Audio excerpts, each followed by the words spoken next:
Hello ব্রিয়ার্স, আমি এখন দাঁড়িয়ে আছি হাতিরঝিল ব্রিজের পাশে।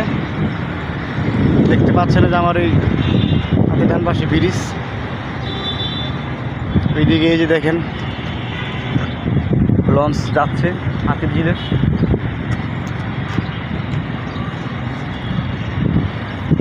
ব্রিজের পাশে দাঁড়ায় রয়েছি, বাসার ভিতরে প্রচুর গরম, বাইরে একটু ঠান্ডা বাতাস, চলে আসলাম যে একটু বাতাস শরীরে লাগাই।